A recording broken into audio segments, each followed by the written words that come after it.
We don't have a closer ally than Great Britain. U.S. President Joe Biden welcomed British Prime Minister Rishi Sunak to the White House on Thursday and agreed to deepen close economic ties in what they called the Atlantic Declaration, pledging to accelerate the clean energy transition and strengthen critical supply chains. Thank you for welcoming me to the White House. The agreement between the two countries was described as a first-of-its-kind economic partnership that mapped out future cooperation on issues such as artificial intelligence and other economic and commercial relations. Later, the two leaders described other areas of cooperation in a joint press conference, including their continued support for Ukraine, with Sunak sending a strong signal to Russian President Vladimir Putin. There is no point trying to wait us out. We're not going anywhere. We will be here for as long as it takes. And hopefully that will speed up the calculation in his mind that he should withdraw his forces. Biden underscored support for Ukraine's long-term security and deterring aggression after the war ends.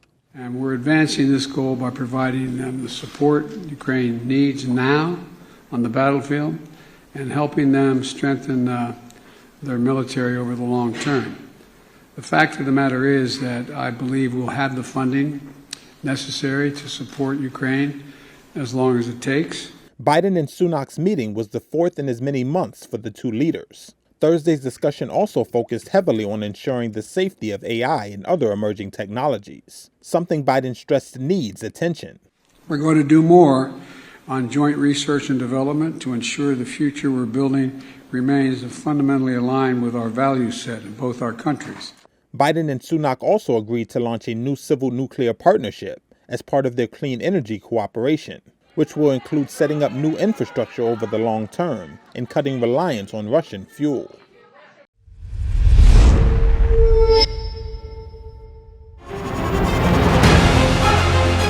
Email exchanges from inside the BBC, they talk about the risk of violating Indian laws.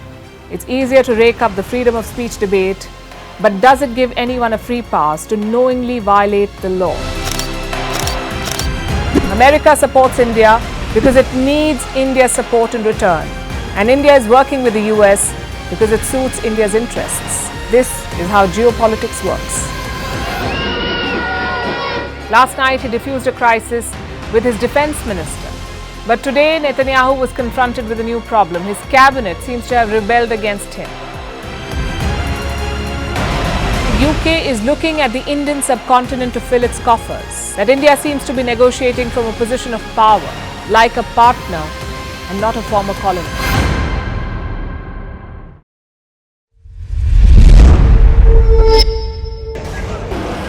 And there they go. It looks like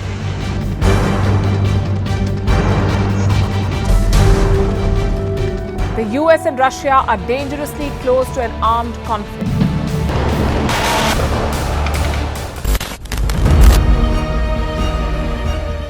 This year, 2023, New Delhi will be the capital of global diplomacy. For a country as diverse as ours, with 88% of the population illiterate, it was a very big deal to write a constitution, and that too, the world's largest. Meanwhile, if we may, here's a Republic Day gift from India for the BBC.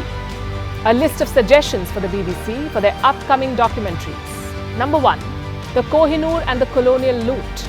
Number 2, an outdated monarchy and unhealthy obsession with the royals. Number 3, racism in 2023. We're waiting.